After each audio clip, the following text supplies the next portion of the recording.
Radha Madhava Jaya Kunja Bihari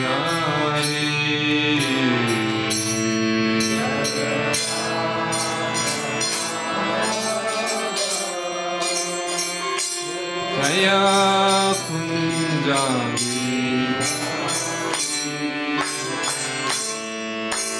Gopi Jana Vallabha Jaya Girivaradari Jaya Girivaradari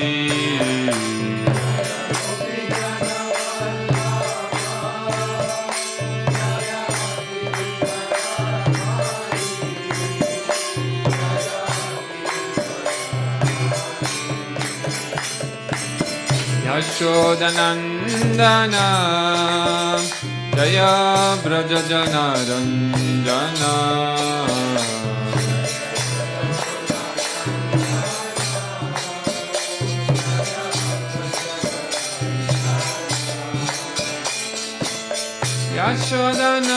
Yashodanandana Jaya Brajajana Ranjana Jaya Brajajana Ranjana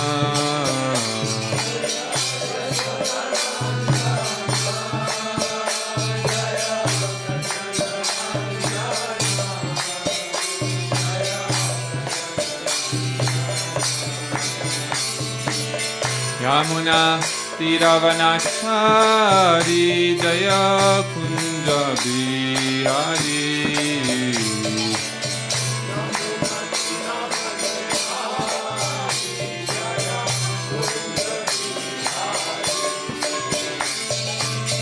Yamuna Tiravanachari Jaya Kunja Bihari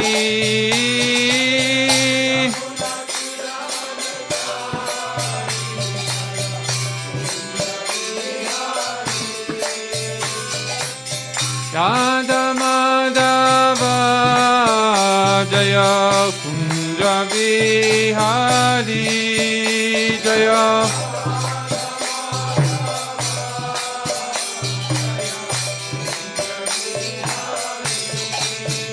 Jaya Radha Madhava Jaya Kunja Bihari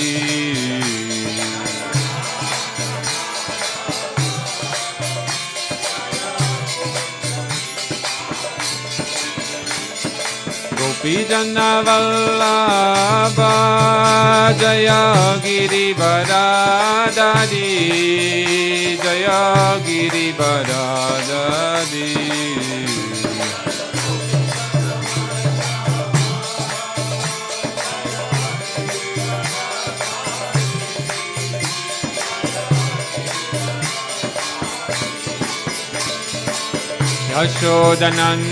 Yashodanandana Jaya Brajajana Ranjana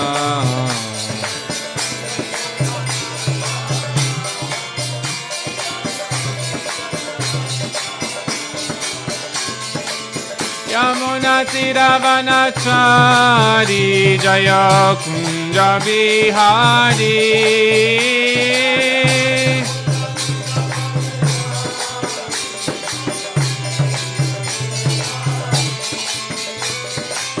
Radha Madhava Jaya Kunja Bihari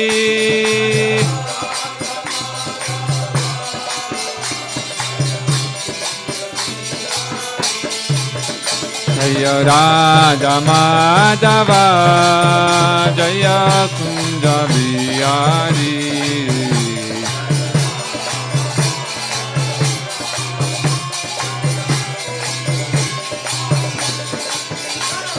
Radha Madhava Jaya Kunja Bihari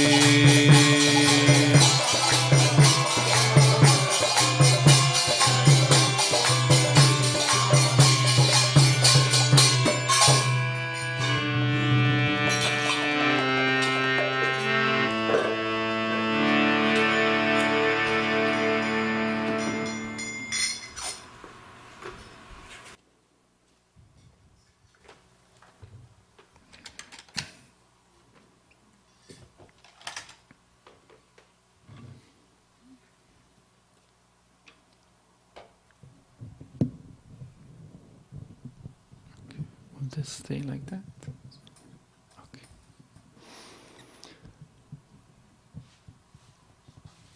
Om Namo Bhagavate Vasudevaya.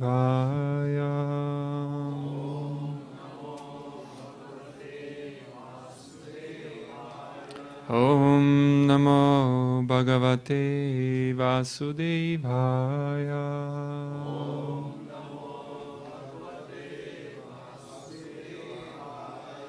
Om Namo Bhagavate Vasudevaya.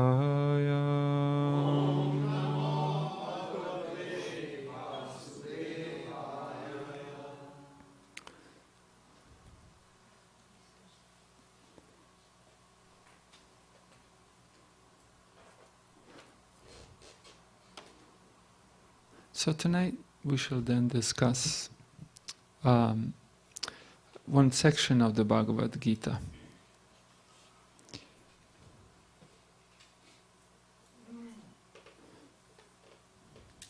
So, as an introduction, let me just silence the...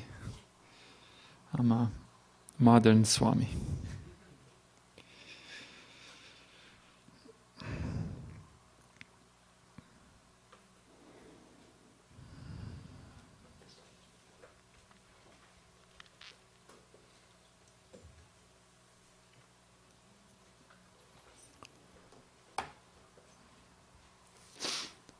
So, as introduction to this discussion, I shall ask a few questions then in hopes of you helping out.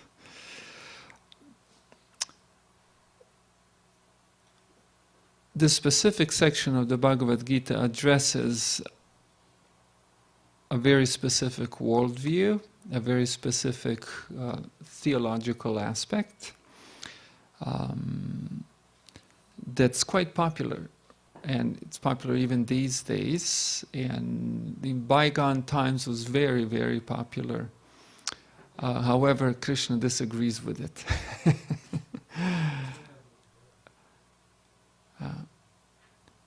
So, that worldview is the worldview of the group of people that Vaishnavas, very specifically Gaudiya Vaishnavas, address as Mayavadis. Mayavadi. Those whose vada is that of Maya.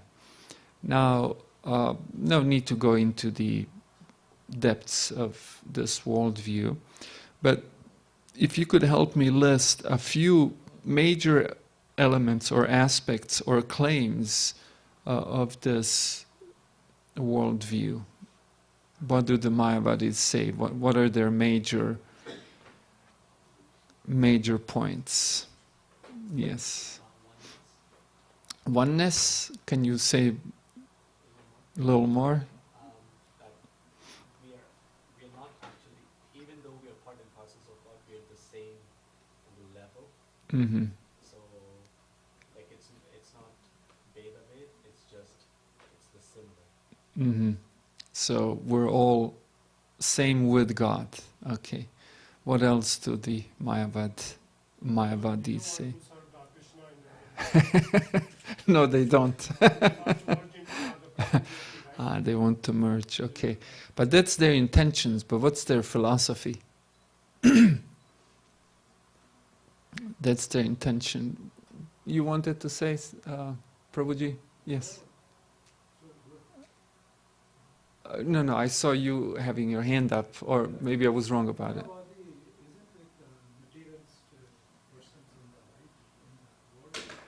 Materialists? No, Mayavadis, I guess that's a creative way of using that term. Yeah, that could also be those who believe those were followers of Maya.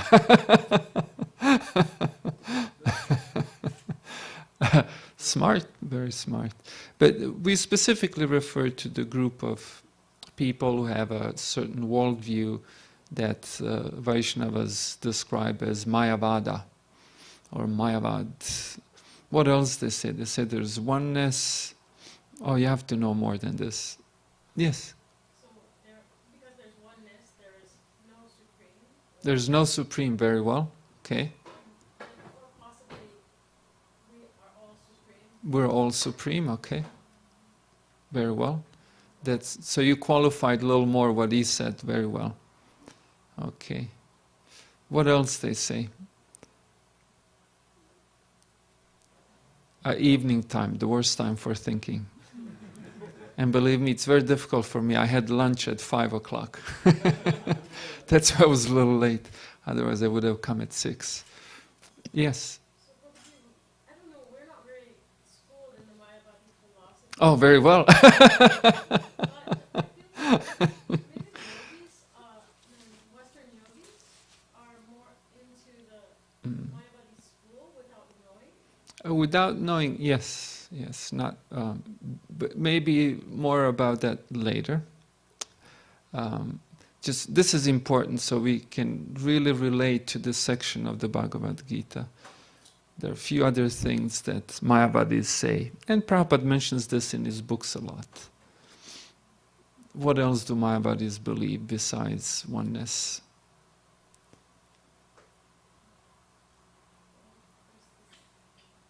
He just talks about the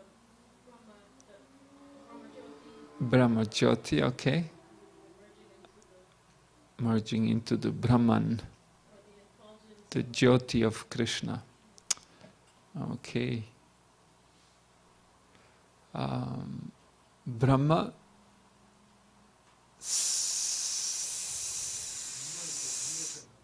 What was it?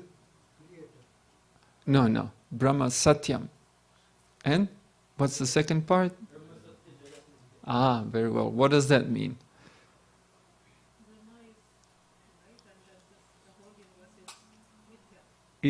What does mithya mean? I know you're from India, but some people false, illusory. So they say that Lord Brahma is real? No. Brahman. That Brahman is real, only Brahman is real, and the world is false. It's interesting, why do they say all these things? Okay, we got two major things in. Is there water in here?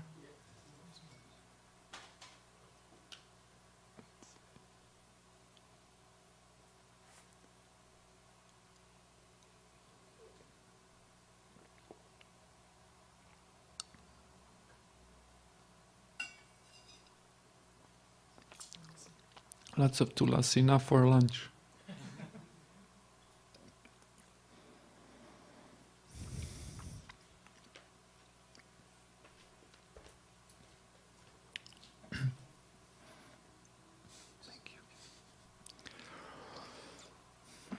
Why do they say these things? Prabhupada actually often mentions Mayavadis and addresses the Mayavad worldview. And this is important. Why is this important? Because unless the person has a genuine spiritual experience, just speaking from the mundane plane, the person has a tendency towards the Mayavad conclusions. Mayavad conclusion is in many ways a logical but material conclusion. It's not a logical spiritual conclusion. It's a logical material conclusion. Having suffered in this world profusely, the person just wants to turn itself off. Just not be anymore. But in Krishna consciousness we learn that a healthy person is not a person who wants to hack out parts of their body just because they hurt. They want to heal the parts of the body. They want to love, they want to experience, they want to serve. They want to have a life. Now,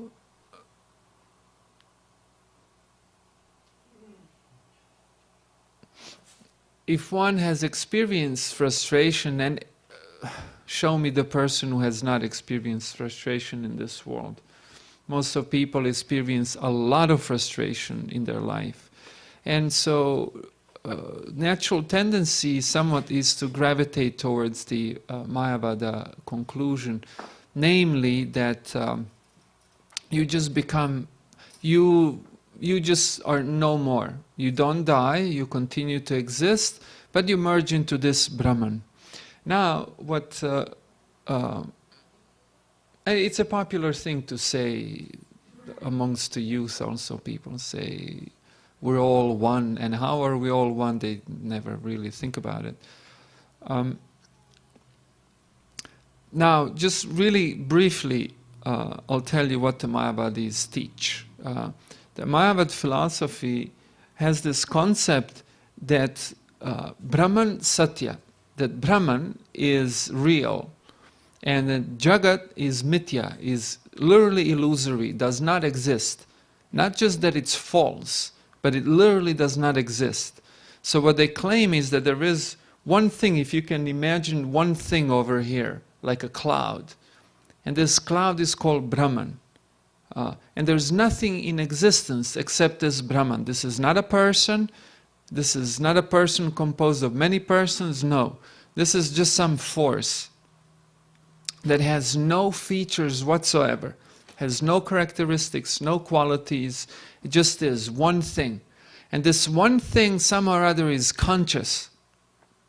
And this one thing in its consciousness is hallucinating, is having a dream.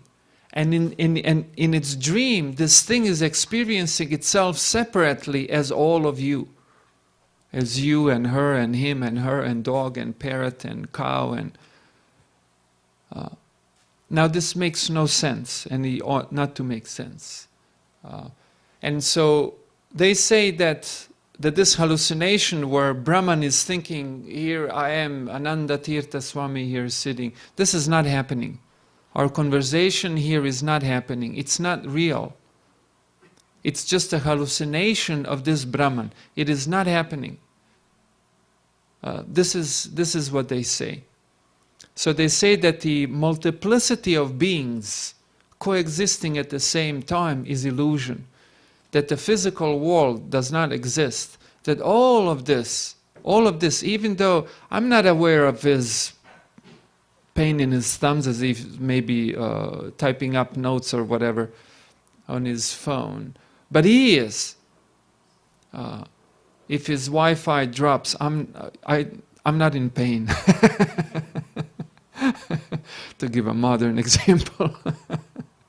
Contemporary.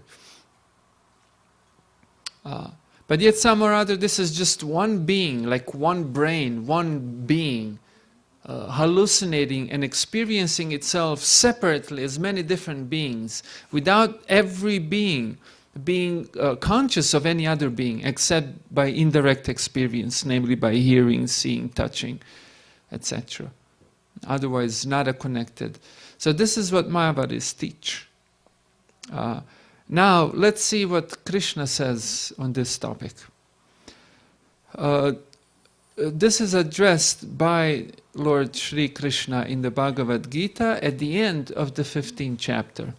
But before we get to the end of the 15th chapter, can anyone of you remember what the title is of the 15th chapter of the Bhagavad Gita? Does anyone maybe can recall what the topic is of the 15th chapter? No cheat sheets.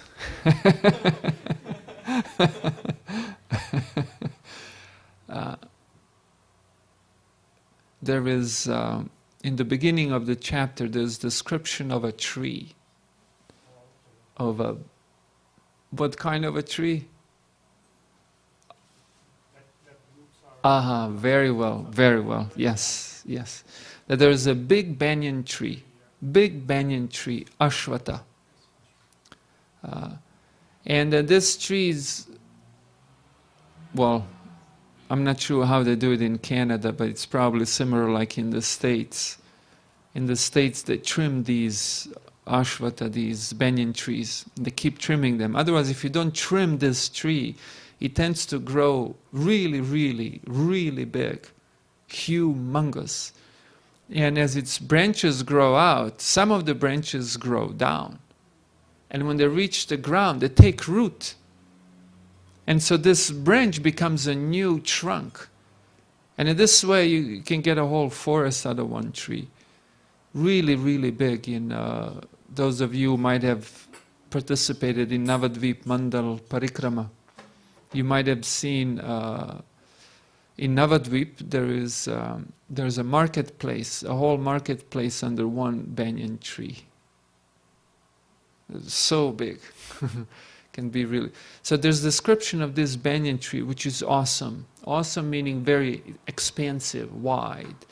And it's very complicated. Branches go up and down and all over the place. And once you find yourself in this tree, you can easily get lost in it. You can lose your ways in it and not be able to come out.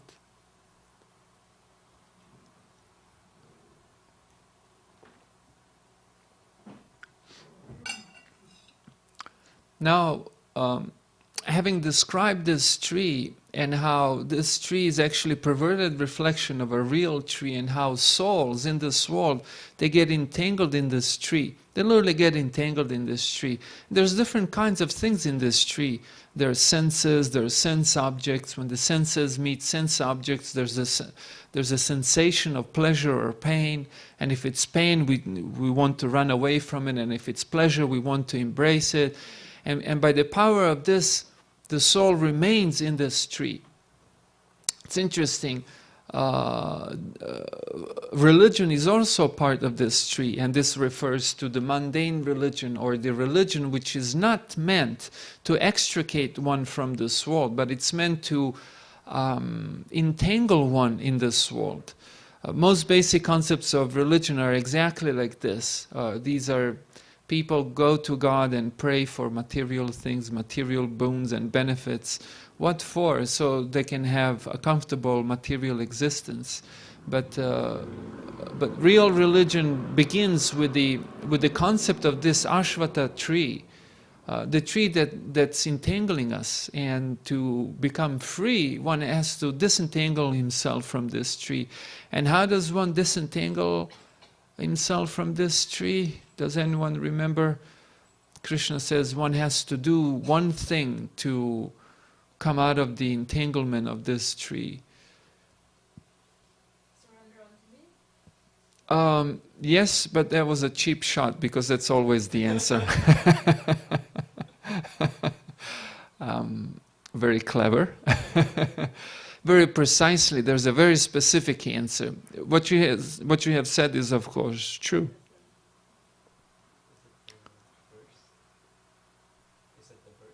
It's one of the verses, yes. No, that's in the 18th chapter. We're in the 15th chapter. That one ought to cut this tree. The way to come out of this tree is not by finding a way out, but taking an axe and chopping it down. And does anyone know what the axe is? It's the axe of?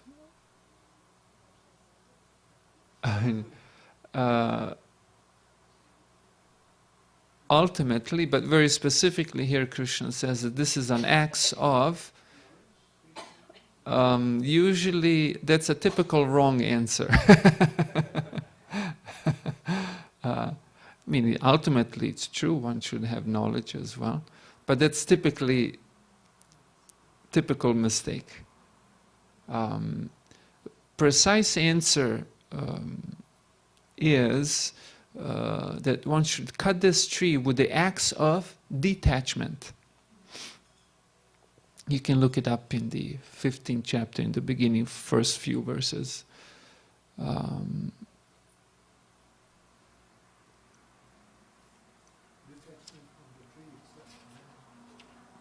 Yes.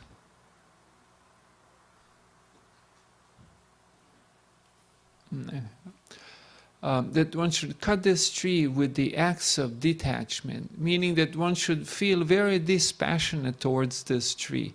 In other words, one should feel very dispassionate towards this world. Politics, who's the president? Do we like the president or we don't? In Canada, that's not too hot of a topic, but in the States, that's one of the hardest topics. But a devotee doesn't care much. A person who won't... There's never ending. There is never ending flood of things to be concerned about in this world. But the only thing one should really be concerned is Krishna and Krishna consciousness. And so therefore, the acts of detachment by which one cuts this tree is dispassion. In other words, you don't feel anything towards it. You relate to this tree only in so much as it can help you come to the point of being a devotee of Krishna. Now, why did I say all of this? Because the title of this chapter is Purushottama Yoga, or Yoga of the Supreme Person. Purusha Uttama. Purusha Uttama means, Purusha means the person, and Uttama means the highest person. So first of all, this is a strong suggestion. This is a strong suggestion that Mayavadis are wrong when they claim that there is only one thing in existence. Here, the title of this chapter is Purusha Uttama. That means that there's not just one Purusha. For a person to be Uttama, to be highest, means that there ought to be other Purushas, other persons, so that this Purusha, this person can be above all of them. And so that is the title of this chapter, Purushottama Yoga. Now, what does Purushottama or Purushottama Yoga have to do with this tree? And sorry, I almost forgot. Once one has cut this tree down, then Krishna says that one should find the source of this tree and surrender there. That's the Supreme Personality of Godhead. And that is Purushottama Yoga. Yoga here means many different things. Means magic, means wonderful thing, means the thing that someone does, means connection, means knowledge, means a system, all of this. So what is Purushottama Yoga? What is the yoga? What is the miracle? What is the fantastic thing of the Supreme Person? The yoga of the Supreme Person is, what's interesting, that this is the Supreme Person, that there is one Supreme Person and there are many persons who are not supreme.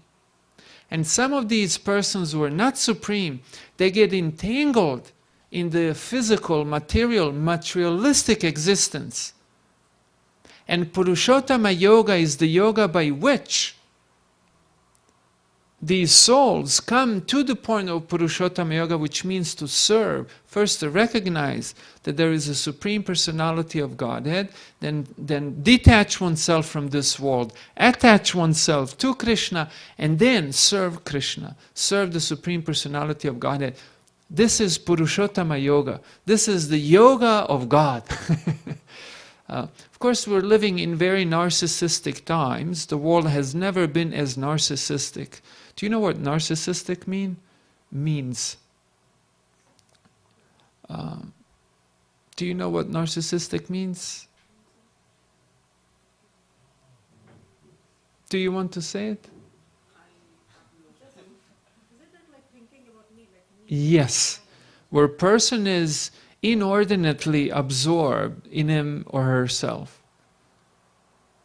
That is narcissism. And narcissism can be literally a mental or emotional disease. Of course, anytime anyone is inordinately absorbed in themselves, we call that narcissism. And modern times are pronouncedly narcissistic. If we compare modern times with previous times, for example, modern world is so sexualized, for example. That's one of the symptoms of narcissism. That kama is, and Krishna speaks about that in the Bhagavad Gita, kama or lust or personal satisfaction is of utmost importance, which then translates into narcissism, where a person thinks I'm most important. And so the idea that there is some other person that's not just equal to me, but it's superior to me, and it's so superior to me that I can never be even equal, let alone superior to that person, is a very painful thing to digest. So typically the idea of God and God as a person is not very popular in modern days, for no good reasons. Sometimes people cite religious tensions, but in this world, we find that wars are fought not over religious tensions, but over lack of religious understanding. When religion is on the mundane platform, then the person does not see equality, but see differences. This is one of the lessons of the 18th chapter of the Bhagavad Gita, that the person whose consciousness is in the mode of goodness is a person who sees equality as a fundamental principle that connects us all. Person who does not see equality as fundamental is a person whose consciousness is under influence of mode of rajas or mode of passion. And such a person thinks, like modern people, because they're so sexualized, they, unlike ever before, you can notice the divide between the younger and older people. Older people are so not interesting to younger people because their bodies are not sexy anymore. Whereas, for example, if you go back in, in India, if you just go back to India 10 years ago, older people were so much respected for their wisdom and knowledge. But nowadays they don't look sexy enough. Their skin is wrinkled and etc. So the tension is not arising because of religion, but it's arising because of the lack of religion. It is arising because of the influence of the lower modes of material nature, namely passion and ignorance. So, to go back to our Purushottama Yoga here, we'll go to the end of the chapter.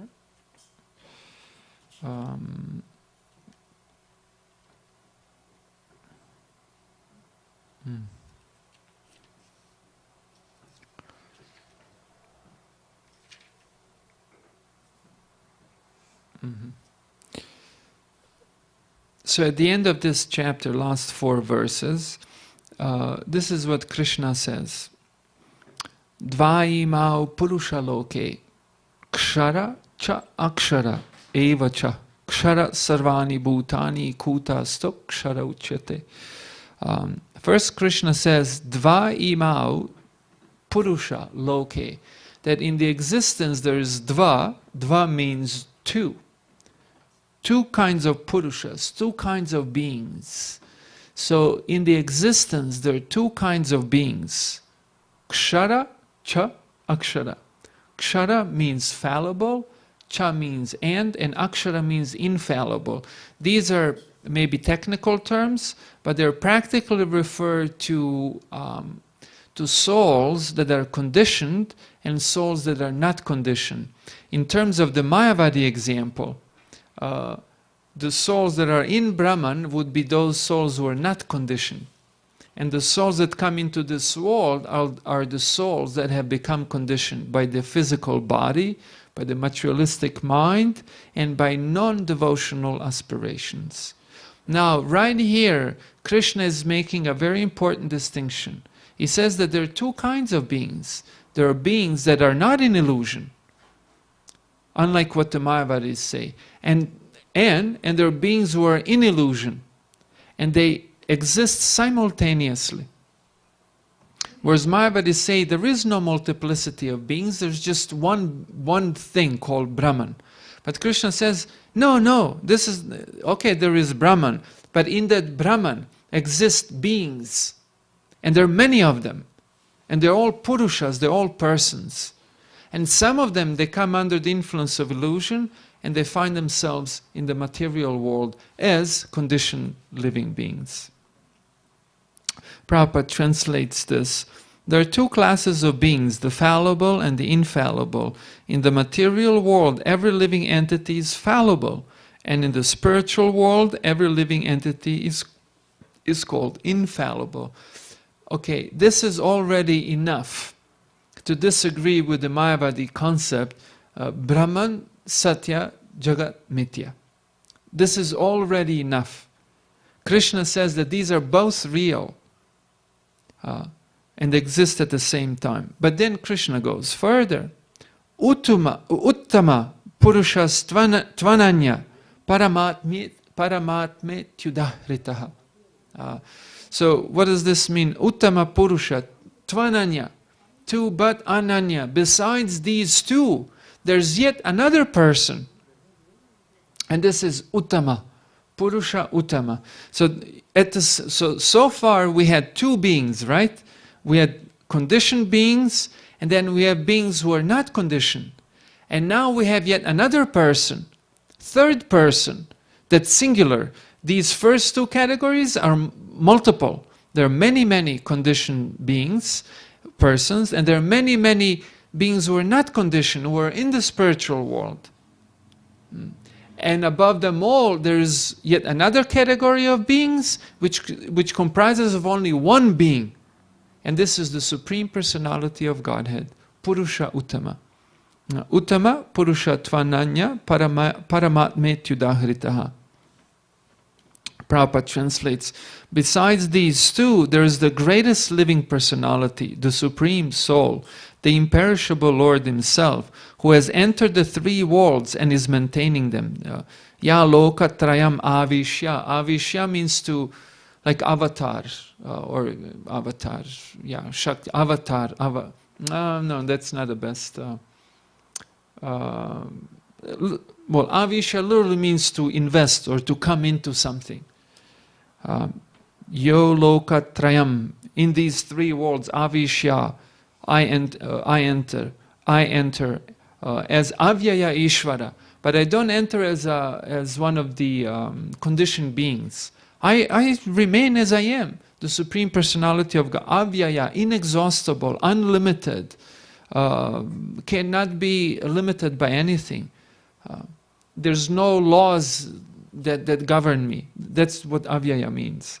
And Ishvara, I'm the Lord of everything, the controller, the master of everything. That is Ishvara. So by now, as they say, we have put another nail in the coffin of Mayavad. That's what they say. But Krishna continues further. He's not done yet, even though by now it is very clear that the Mayavad concept and the Bhagavad Gita are in terrible disagreement. But what's interesting that Mayavadis accept Bhagavad Gita as their scripture, but Bhagavad Gita terribly disagrees with Mayavad conclusions. Yasmat kshara titoham aksharad apichottamaha atosmi loke vedecha pratitat purushottamaha. Because I'm transcendental beyond, Krishna's repeating again, I'm transcendental and I'm beyond both fallible and the infallible. And because I'm the greatest, I'm celebrated both in the world and the Vedas as the Supreme Personality of Godhead. Now, modern Mayavadis, they don't care about any books. They just, whatever they feel, that's what they believe. They have no discipline. These people are just really, I don't mean to offend anyone, but just really low class.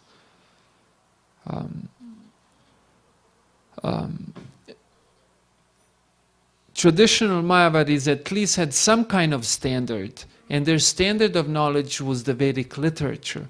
But according to Vedic literature, atosmi loke vedecha, I'm known as such in this world and by the Vedas. I'm known as what? As the Supreme Personality of Godhead, as this being who's superior to conditioned beings and to the liberated beings. Yomam eva sammudo janati purushottamaha sasarva vid bhajatimam sarva bhavena bharata. This is now conclusion. And this is a conclusion of what? This is conclusion of this chapter which is called Purushottama Yoga, the yoga of the Supreme Person. What is this yoga? Let's hear. Yomam eva asammudo, one who's, what asammuda means confused. Asammuda means not confused. Actually, sammuda means completely confused, and asammuda means completely not confused, meaning very clear on this. One who's very clear on this, knows me as Purushottama, as the Supreme Person, the person above all persons. So one who is not confused, one who's very clear about this, knows me as the Supreme Person. And Sasarvavid, such a person knowing this, knows everything. Dear devotees, this is Purushottama Yoga. Not to be taken lightly. One who understands this now understands everything. Sarvavit bhajati mam. And such a person worships me. So what is Purushottama Yoga? Sarva bhavina bharata. In all conditions, in all bhavas, this is always so. What is Purushottama Yoga? Purushottama Yoga is to know that there are conditioned living entities, there are eternal living entities who are not conditioned, who exist in the spiritual world, and then there is the third person, which is the Supreme Person, personality of Godhead.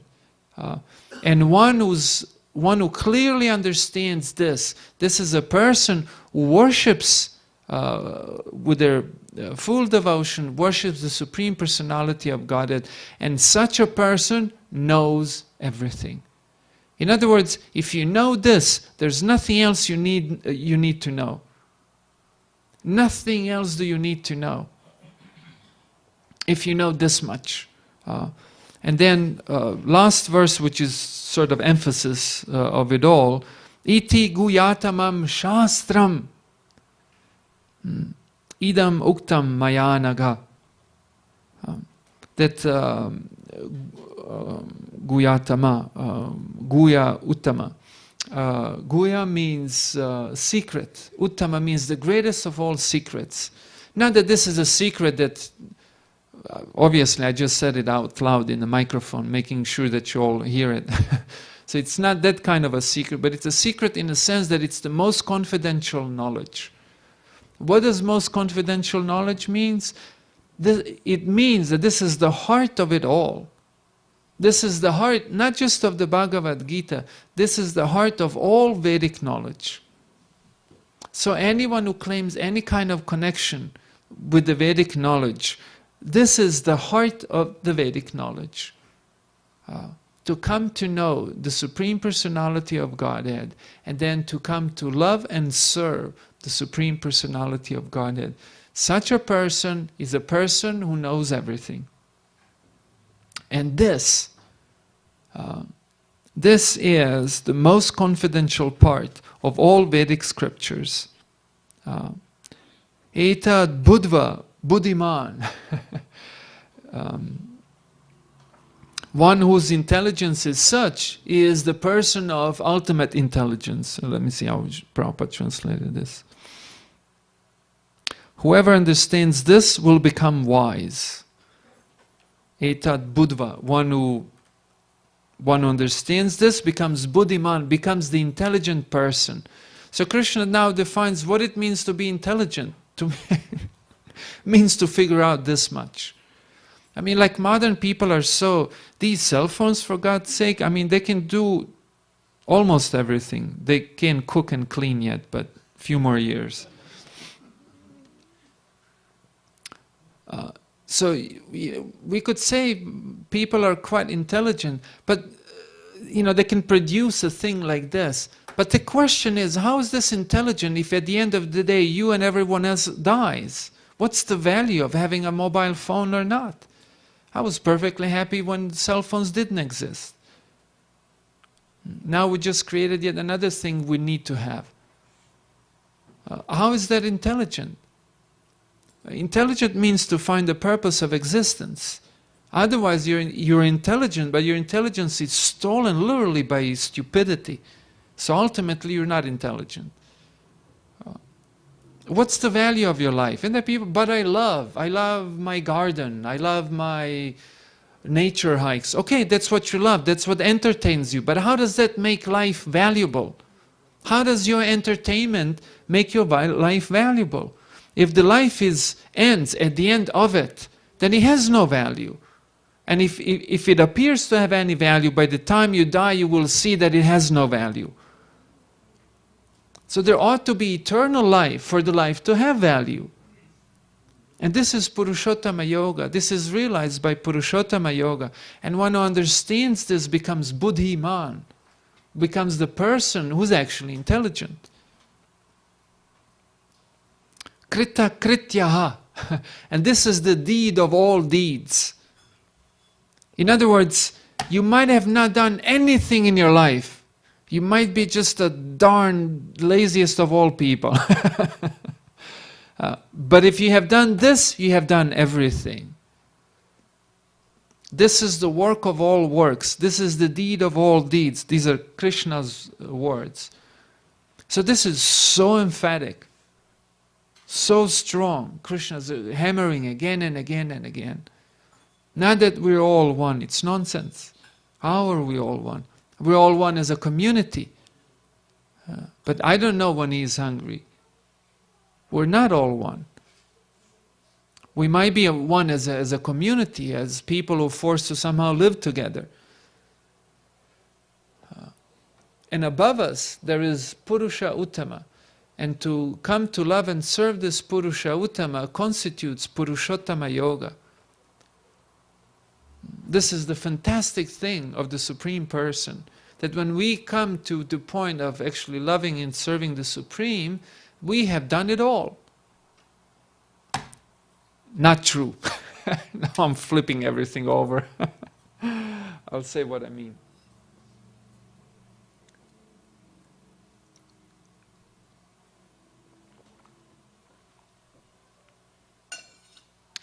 This is beginning.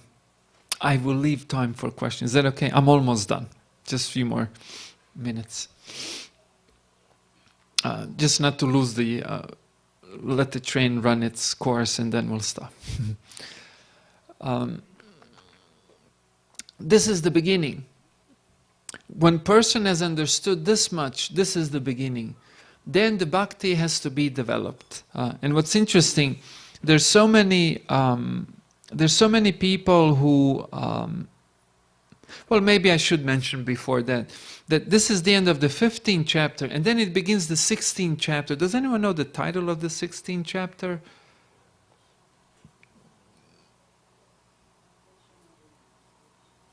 That's the 18th chapter. 16 is divine and demonic nature. So, and you know, if I don't want to read the whole book, I usually just read the book review.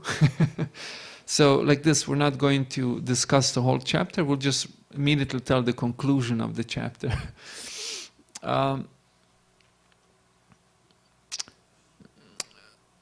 At the end of the chapter, like almost always, chapters end with the conclusion. And the conclusion of the 16th chapter is the conclusion of a major thing that differentiates a demonic from a divine being. Does anyone know maybe what that might be by any chance? It's the last two verses of the chapter. It's stated throughout also, but at the end it's emphasized.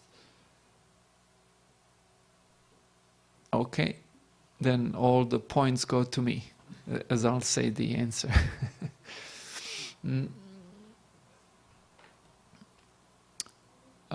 Yah shastra vidimutsrija vartate kamakarata na sasidima vapnotim na sukam na param gatim. That a person, first of all, it's described also in the beginning of the chapter, that a demonic person is a person who says that there's no God in control, there's no person in control, there's no owner. This world is up for grabs. Do you know what it means to be up for grabs? Yes, it's there, and whoever comes first, they can have it. It's up for grabs. Whoever grabs it first. And the world, because there is no Ishvara, there is no objective reason for living, so you just entertain yourself until you die. And the success of the game is that you pack up as much karma as possible in this life, meaning personal selfish enjoyment. and that you don't believe there is God. And at the end, Krishna concludes that you basically have two options. Or you're going to, as Srila Prabhupada said, don't imitate but follow instructions. So we don't imitate Krishna, we follow Krishna's instructions. So Krishna says we have two options. Or we're going to follow Krishna's instructions, or we're going to do what we like to do. Kama karata. So we have two options. Ya Shastra Vidhi. Shastra Vidhi is the instructions of Krishna that come through the Shastra. So that's one thing. We have Shastra Vidhi over here, and over here we have Kama karata, that we do what we like to do.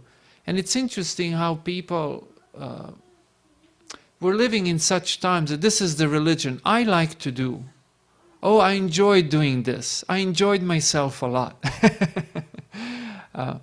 It's a very innocent thing to say, but anyone who comes from the Vedic point of view, every time you hear this, you get jolted. It really tears at your ears, tears at your heart. I like to do this, I like to do that.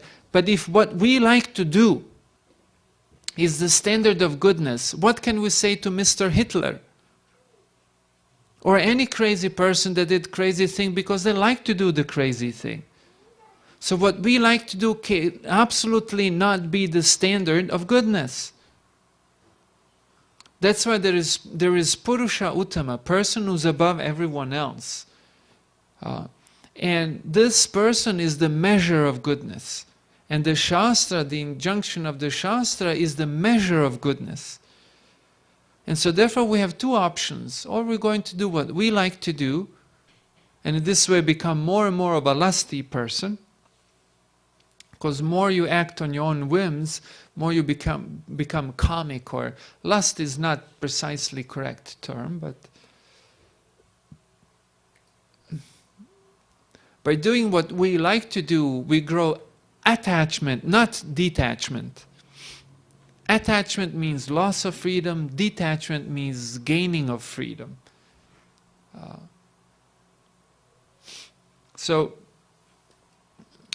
When one abandons the injunctions of the Shastra, then person speaks in this kind of terms.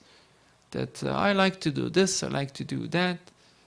And this is demonic quality.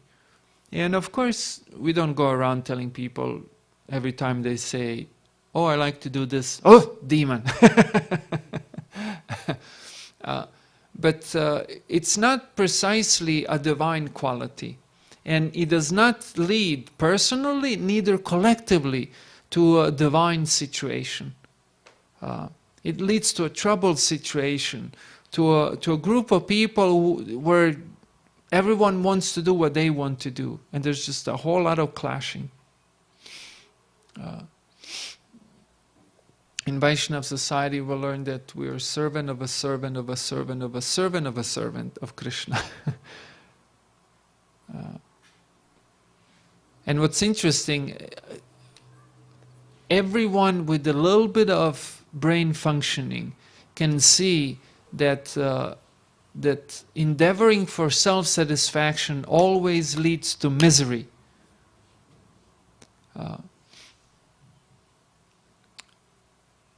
And the apparent oxymoron here is that when you do not endeavor for your selfish satisfaction, you're actually satisfied.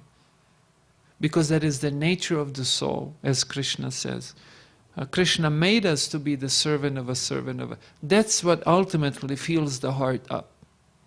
Otherwise the heart just becomes more and more empty, no matter how many liposuctions. Is that, what's the term? Liposuction. Is that, what is that, by the way? Is that when they pull out the fat from the body? Aha. Oh no, I was thinking when they put the fat in the body, like, not fat, but silicone. Silicone, is that like make the lips really big? Botox, that's called Botox. What's that? Botox injection, yeah. I was, just a few months ago, I was interviewed for some TV news channel. And the woman came to interview me, and we were supposed to have a 15-minute interview, but it went for almost 2 hours. She got really inspired. But I was at first shocked. I mean, she was full of silicone. Her face and her boobs, I mean, I apologize. And I was thinking, man, this is kind of uncomfortable for a sannyasi to be interviewed by this kind of a person. But don't always, not good to judge the book by its cover. She was actually quite spiritually interested. So if the person is not self-satisfied, if person does not see themselves as a soul, as a servant of a servant of a servant, of Krishna's servant, then no matter what kind of external change we do to this body, we won't be satisfied. Or the things that surround this body. We can surround this body with anything we want, but if the heart is empty, there is just frustration. And then the person does more and more severe things.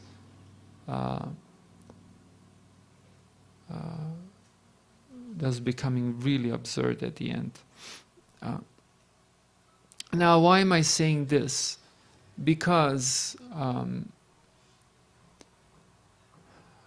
the previous chapter ends with the conclusion that one should surrender and serve the Supreme Personality of Godhead. And all divine qualities come from this, serving the Supreme Personality of Godhead, and very specifically by following the instructions of the Supreme Personality of Godhead. Now, this is the beginning of religion, and many people come to this point of serving the Supreme Personality of Godhead. But what's interesting that way fewer are those who come to, with the same amount of enthusiasm, to love and serve devotees. When you come to religion, you will find people who have respect for God, but they won't have same kind of respect for the devotee. And the Srimad Bhagavatam says that the respect that we give to God, we should give exactly the same respect to the devotee, which is very interesting. So to make further progress in religious life, in spiritual life, very specifically for us, in Krishna consciousness, we ought to actually come to love and serve devotees. Why is this so? Because you cannot separate devotees from Bhagavan. You cannot do it ontologically or any other way. And what's interesting, it does not stop there. The Bhagavatam says that the very same kind of devotion should be given even to those who are not devotees.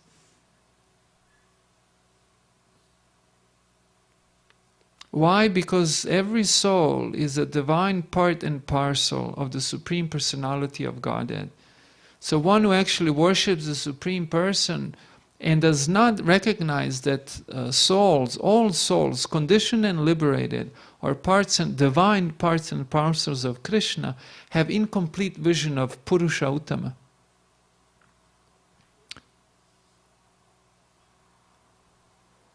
And therefore their worship is only partial. It's interesting when you come to religious realm, how few religious people are actually missionaries. And very often those who are missionaries are not compassionate missionaries, but these are more people on the platform of false ego who go out to harass people, to make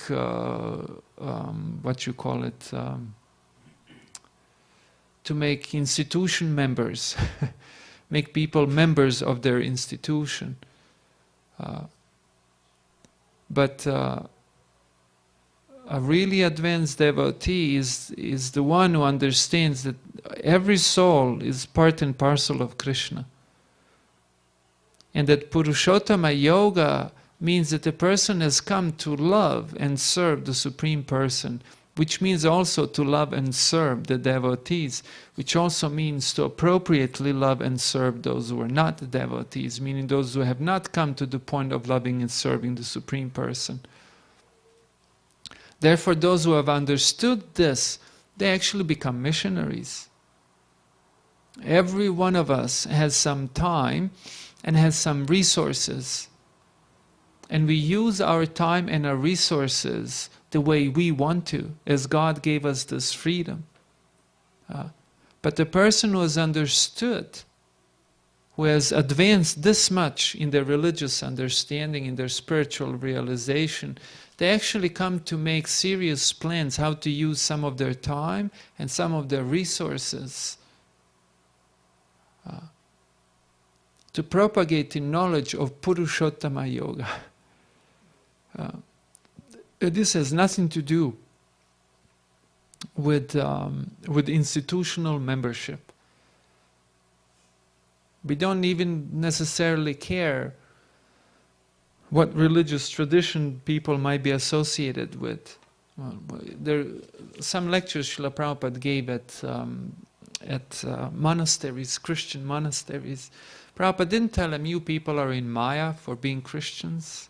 No, he told them, very well that you're endeavoring to love and serve the Supreme. Now please be very serious about it. And that was, every time Prabhupada lectured, that was what he spoke. It is the only person from the mundane point of view that makes these kind of hard distinctions. Of course, we love to have people join our institution because this institution is a manifestation of our desire to benefit ourselves and the whole world with Krishna Bhakti. And we have a mission. And if people join us and give a helping hand in this mission, then we're very happy. That we like to get organized and in an organized fashion make a significant difference in this world. So to progress from the basic religious point, one has to come to actually respect and serve devotees, just like one would serve and respect God.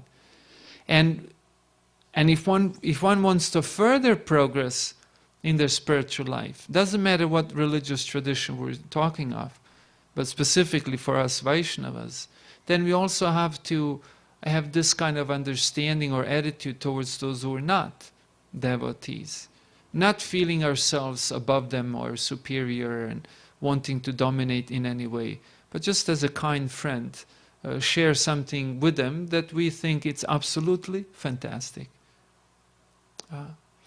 And this completes the concept of Purushottama Yoga.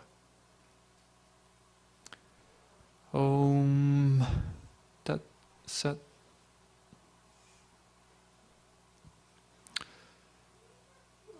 Are there any questions or comments? Do you still...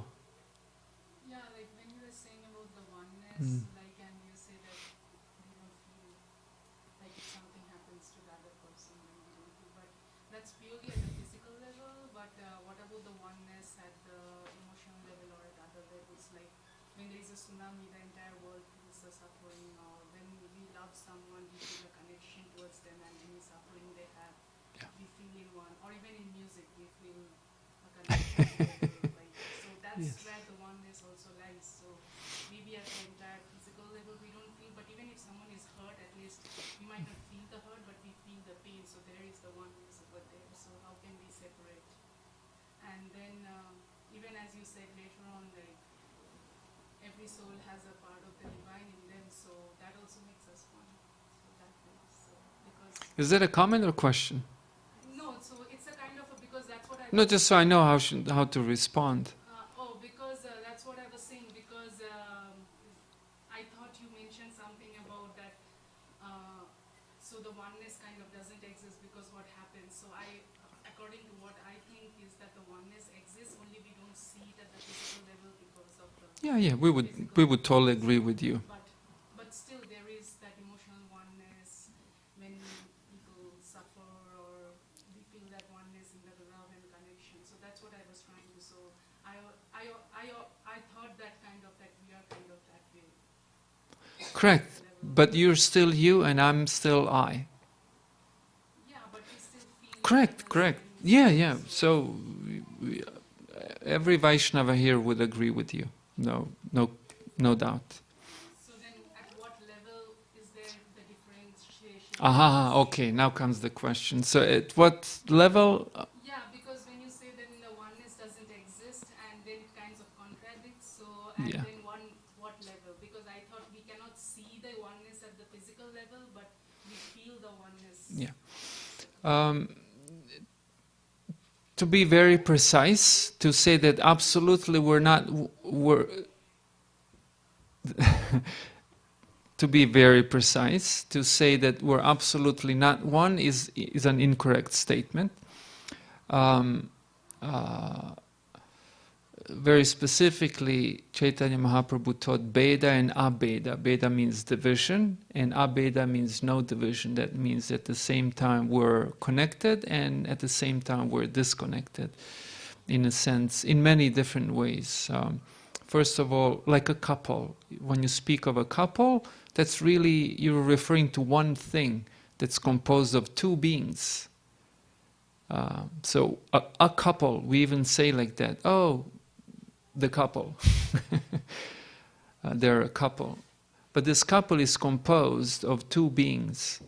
So at the same time you have one thing which is the couple, and you also have two things which is person one and person two.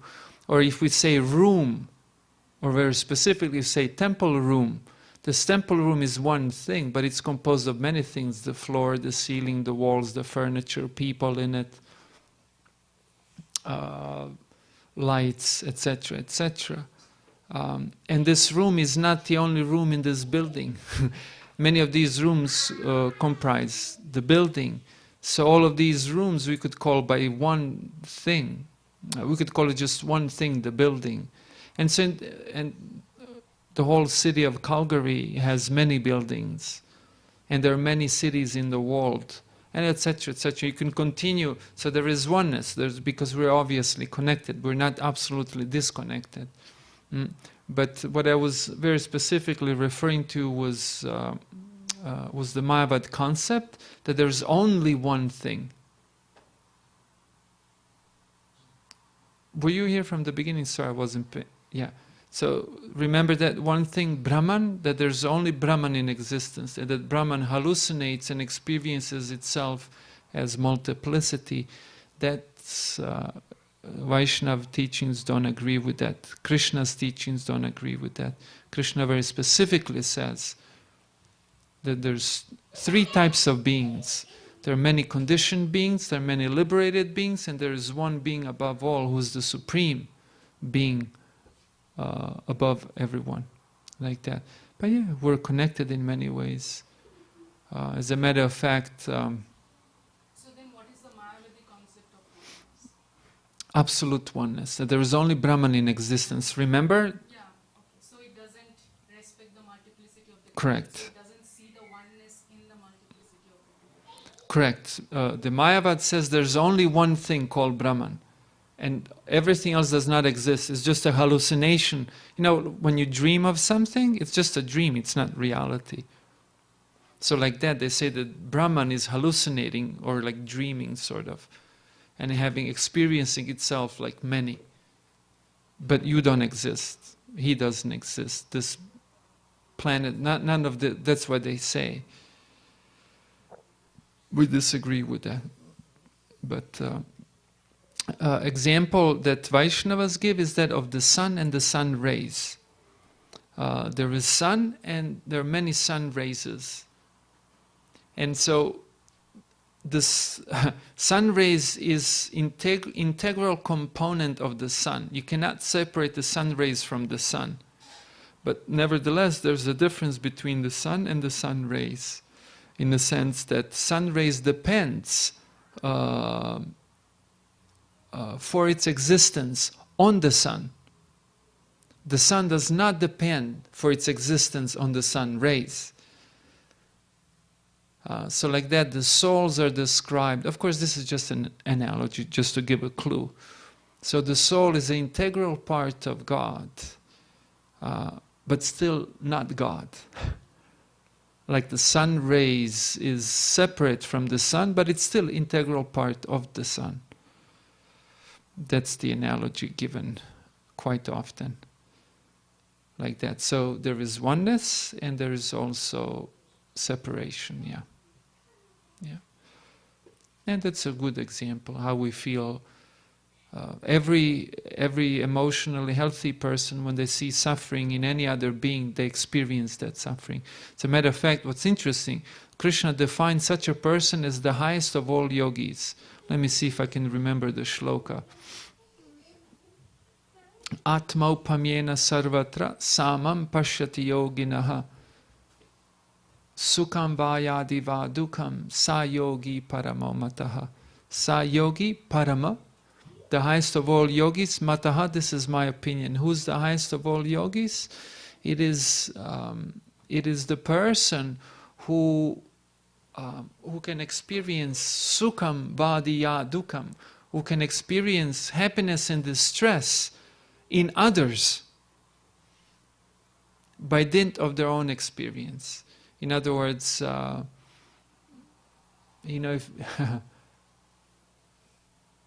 if you have had experience of hunger, and of course some hunger is healthy, every once in a while we fast, but forcibly induced hunger is a horrible thing.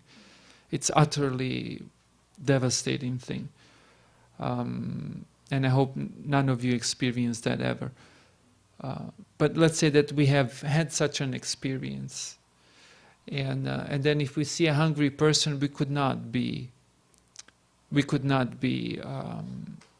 callous.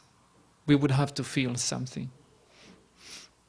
But then that is the stage, so then all children, like before we develop our mind and all the concepts and so then all children could be said that they are in their most natural state of the greatest yogis because they naturally feel all that. But No, there's so many selfish children. Oh, yeah, but no. the concepts come in, like as the moment the mind's concepts come in and this is mine and all, before that, if we can when we can separate the mind, then we can feel that natural state. I personally think, and speaking very much from my own experience, that this is some kind of a deification of children. In other words, making children all divine. Children are very selfish, self-centered beings. Every parent knows this. Right? Yeah, and they need to be taught. And as the children grow up, then the seed of who they are is set free again. And that's the seed that they have cultivated from before. And then on top of it, just basic child, then you have all this character that the person has built throughout previous lifetimes. So sometimes we describe children as innocent because there are aspects of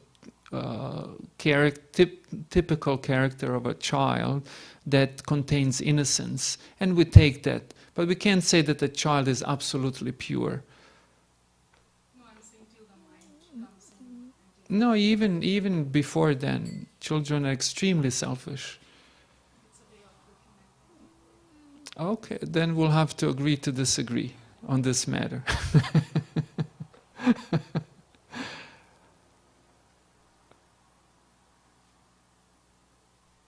Try to leave your child alone. See what it will do. It will throw a tantrum right away. Needs all that in the room if the child is not Yeah, because it doesn't know how to attention. protect itself. That we don't know. We're just guessing. It has everything it needs. It's warm. It's fed. The temperature is right. Everything's right. Mommy is right there. But mommy is talking to someone else. Oh no, mommy, you have to pay attention to me. Anyhow, nevertheless, the point is that we should become pure, whether children are pure or not.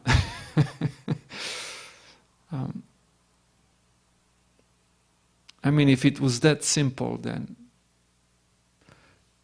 Because you see, because that seed that we have cultivated throughout our lifetimes, previous lifetimes, excuse me,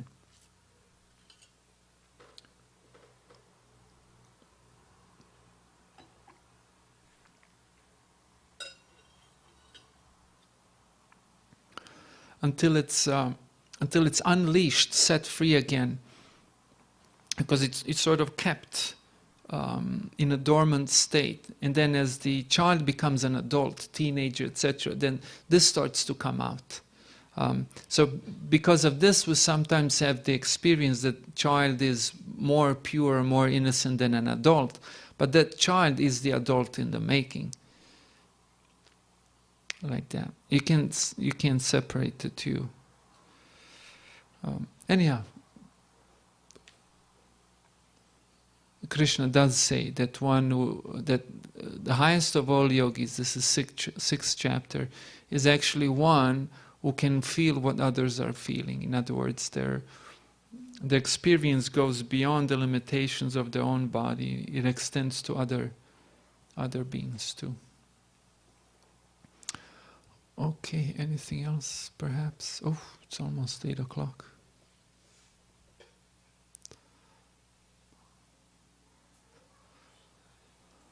All right. Thank you for your attention and your good company. Hare Krishna.